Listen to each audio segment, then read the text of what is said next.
Hello my dear friends and welcome to StudyIQ. I am Joycey Joy and today in this lecture we will discuss about the industrial growth and inflation scenario in India in the recent past.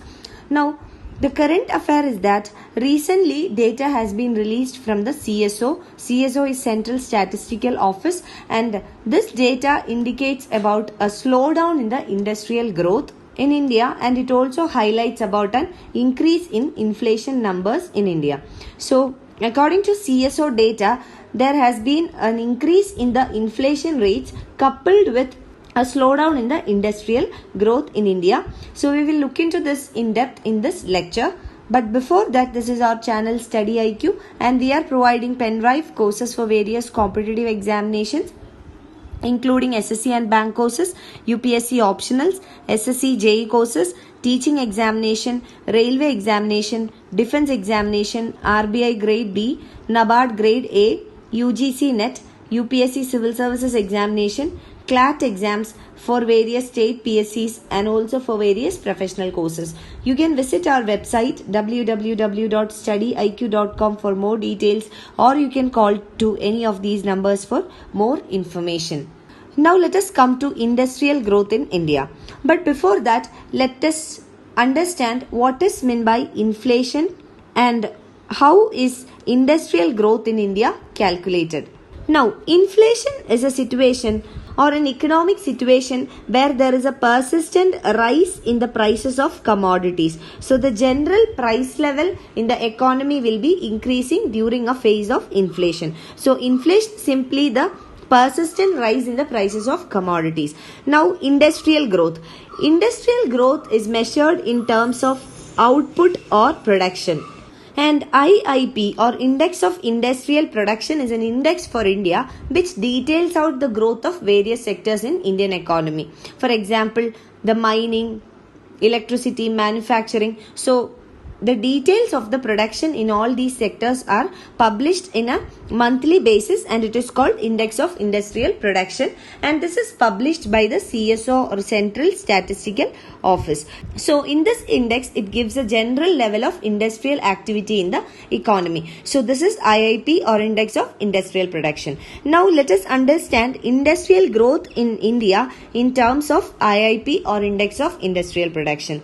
According to the IIP, the growth in the manufacturing or the industries slowed down in February 2019 to 0.1%, and this is a 20-month low. In the previous month, that is in Jan 2019, it was 1.44%. So in February, it came down to 0.1%. And this slowdown was driven by various sectors like manufacturing sector, mining sector, capital goods and the infrastructural sector. So these are the driving sectors. Now within the index itself, the mining and the quarrying sector saw a growth slowing to 2% from earlier 3.92%. Now coming to manufacturing sector. Manufacturing sector has a weightage of 78% in the IIP or Index of Industrial Production. So manufacturing sector had contracted to 0.31% in February from 1.05% in January. And the largest contributor to the slowdown in February was the capital goods sector. The capital goods sector continued its contraction in February by 8.84% compared with the contraction of 3.42% in the previous month. Now coming to the infrastructural sector. Infrastructure sector also slowed to 2.38% from earlier 6.8%. Now electricity sector. The only sector that has seen an acceleration in the growth is the electricity sector. That is 1.18% compared to 0.94% in the month of January. Now the consumer durables. The consumer durable sector also saw a growth to 4.3% from 3.33%. So this is the brief of industrial growth in the country. Now coming to inflation. Inflation is measured by CPI or the Consumer Price Index. So CPI measures retail inflation in the economy. Now, the retail inflation as measured by CPI or the Consumer Price Index has also gone up in March 2019 to a 5-month high. It has increased to 2.86% in the month of March from 2.57% in the month of February. So inflation rates or the retail inflation rates also has gone up in the economy, and this has been largely driven by speeding up of inflation in food and fuel sectors. In case of food and beverages segment, the CPI inflation increased to 0.66%, while this had contracted into 0.07% in the month of February. So compared to month of February, in the month of March, the CPI inflation or the retail inflation has also increased, but it is not a much cause of worry because the inflation targeting is set at 4 plus or minus 2%. That means within the band of 2 to 6%. So this is ideally below the inflation targeting. So this is not a cause of worry to a greater extent, but government should take measures in order to make sure that the levels does not go beyond it. Now coming to the overall economic scenario in India. The economic growth is measured by the GDP of an economy.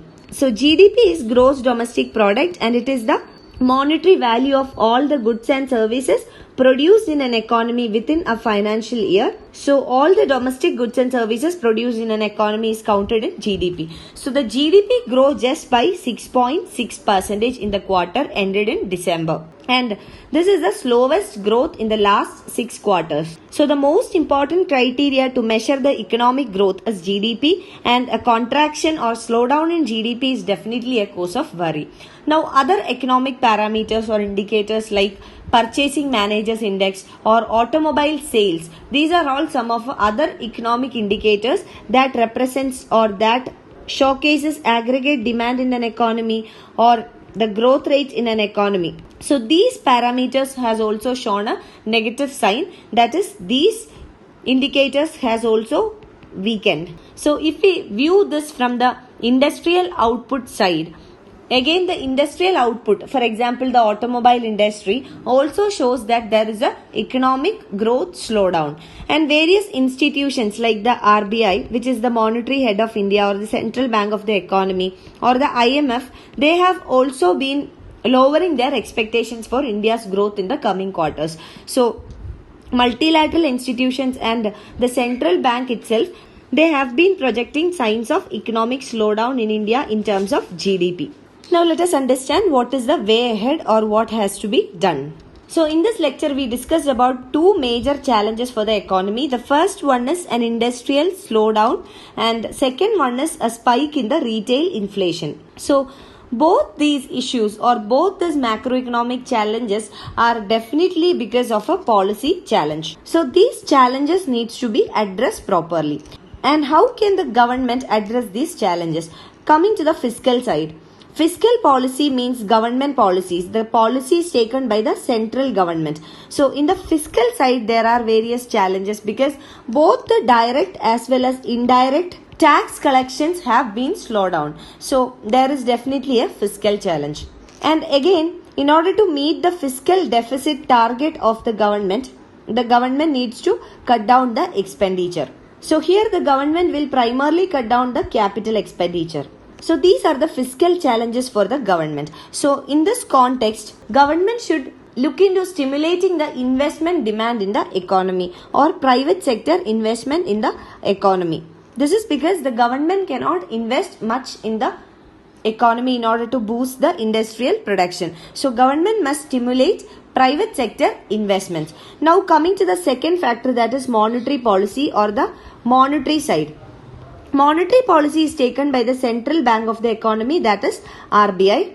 So RBI has already taken various steps like rate cuts in the monetary policy committee meetings, and this will address certain issues in the industrial sector. But again, on the monetary side, the policy makers, the RBI or the central government must look into structural issues behind the slowdown. The structural issues includes troubled debt in the banking sector, widening the scope of NBFCs, protecting the credit markets, strengthening the credit cycle, etc.